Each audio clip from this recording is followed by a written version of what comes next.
Hello everyone. तो आज के लेक्चर में हम लोग पढ़ेंगे सर्वनाम। तो सर्वनाम के कितने भेद होते हैं, सर्वनाम क्या होता है, आज सारा कुछ हम लोग डिस्कस करेंगे। तो चलिए देख लेते हैं। सबसे पहले सर्वनाम की डेफिनेशन क्या होती है, बहुत अच्छे से देखिएगा।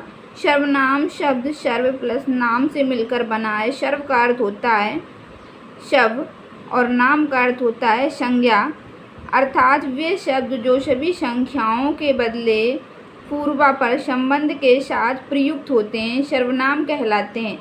या आप इसको बहुत ही सरल भाषा में ऐसे समझ सकते हैं, जो हमारे संज्ञा की जगह पे प्रयुक्त किए जाते हैं वो हमारे सर्वनाम कहलाते हैं, जैसे कि मैं, तुम, यह, वह आदि। चलिए आगे हम लोग बात कर लेते हैं सर्वनाम के भेद कितने होते हैं। तो सर्वनाम के हमारे 6 भेद होते हैं। सबसे पहला हमारा लिखा हुआ है पुरुषवाचक सर्वनाम, दूसरा हमारा लिखा हुआ है निजवाचक सर्वनाम, तीसरा है प्रश्नवाचक सर्वनाम, चौथा है संबंधवाचक सर्वनाम, पांचवा है निश्चयवाचक सर्वनाम और छठवां हमारा है अनिश्चयवाचक सर्वनाम। तो सबसे पहले हम लोग बात कर लेते हैं पुरुषवाचक सर्वनाम की। तो पुरुषवाचक सर्वनाम हमारा क्या होता है, वक्ता, श्रोता, अन्य का बोध कराने वाला जो सर्वनाम होता है वो हमारा पुरुषवाचक सर्वनाम कहलाता है। वक्ता, श्रोता या अन्य का जो बोध कराता है वो हमारा कौन सा होता है, पुरुषवाचक सर्वनाम होता है। तो चलिए देख लेते हैं कुछ इसके प्रकार भी होते हैं। पुरुष सर्वनाम 3 प्रकार के होते हैं। पहला होता है हमारा उत्तम पुरुष, ठीक है, दूसरा होता है मध्यम पुरुष और तीसरा होता है अन्य पुरुष।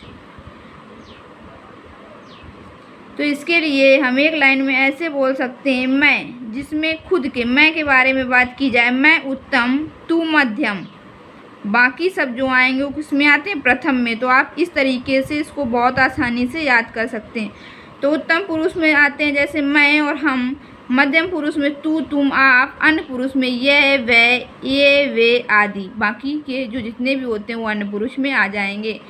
तो चलिए नेक्स्ट हम बात करेंगे निजवाचक सर्वनाम। हमारा क्या होता है, वक्ता या लेखक जहाँ अपने लिए आप या अपने आप शब्द का प्रयोग करता है वहाँ निजवाचक सर्वनाम होता है। जब अपने आप के लिए किसी शब्द का प्रयोग किया जाए तो वहाँ हमारा क्या होता है, निजवाचक सर्वनाम होता है। जैसे मैं तो आप ही आता था, मैं अपने आप काम कर लूँगा। तो यहाँ निजवाचक सर्वनाम आ रहा है, अपने आप ही, ऐसे वर्ड जो आएंगे ये निजवाचक सर्वनाम का बोध करवा रहे हैं। तो यहाँ पे हमारा निजवाचक सर्वनाम हो जाएगा। अगला हम लोग देखेंगे प्रश्नवाचक सर्वनाम।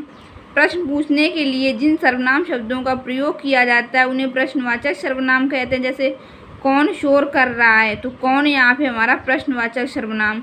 तुझे क्या हो गया, क्या यहाँ पे जो आया वर्ड हमारा ये प्रश्नवाचक सर्वनाम को दर्शा रहा है। तो ऐसे जो सेंटेंस या वाक्य होंगे वो हमारे प्रश्नवाचक सर्वनाम के अंतर्गत आएंगे। तो चलिए अगला हम लोग देखते हैं संबंधवाचक सर्वनाम क्या होता है। वाक्य में संज्ञा या सर्वनाम के साथ संबंध प्रदर्शित करने के लिए जिस सर्वनाम का प्रयोग किया जाता है उन्हें संबंधवाचक सर्वनाम कहते हैं।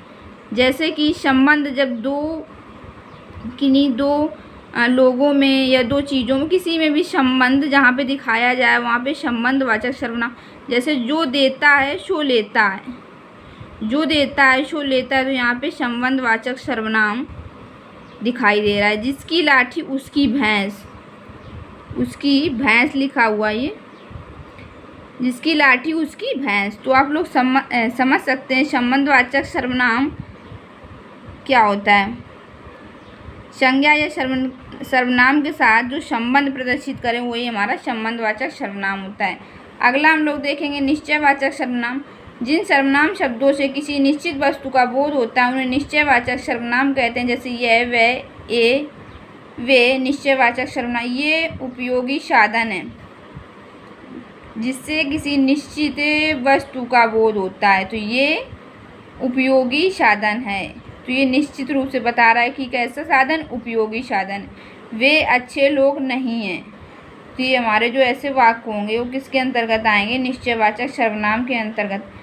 साथ ही साथ आप लोगों में बताना चाहूँगी, यदि आप हिंदी की कंप्लीट तैयारी करना चाहते हैं तो आप हमारे चैनल को विजिट कर सकते हैं, क्योंकि आपको यहाँ पे पूरा कंप्लीट कोर्स हिंदी का मिलने वाला है और साथ ही साथ इंग्लिश ग्रामर की क्लासेस भी चल रही हैं। तो आप चैनल को सब्सक्राइब कर सकते हैं ताकि आपको टाइम टू टाइम नोटिफिकेशन मिलता रहे, नोटिफिकेशन बेल ऑन करके। चलिए अगला देखते हैं, अनिश्चयवाचक सर्वनाम। जिन सर्वनाम शब्दों से किसी निश्चित वस्तु का बोध ना हो उन्हें अनिश्चयवाचक सर्वनाम कहते हैं।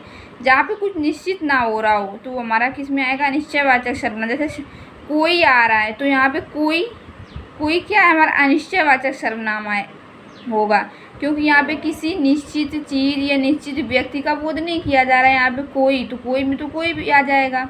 वह कुछ लाया है, क्या लाया है पता नहीं, कुछ लाया है। तो ये सारे जो वर्ड आएंगे, शब्द आएंगे, ये हमारे अनिश्चयवाचक सर्वनाम में आते हैं। तो ये हमारा हो गया अनिश्चयवाचक सर्वनाम। तो फ्रेंड्स आज की क्लास में हम लोग डिस्कस किया सर्वनाम और उसके कितने भेद होते हैं। अगली क्लास में हम लोग अगला लेक्चर लेके आएंगे, इसके आगे जो भी होगा। तब तक के लिए मिलेंगे नेक्स्ट क्लास में। वीडियो को लाइक कर दीजिए और चैनल को पहली बार देख रहे हैं सब्सक्राइब कीजिएगा। Thanks for watching.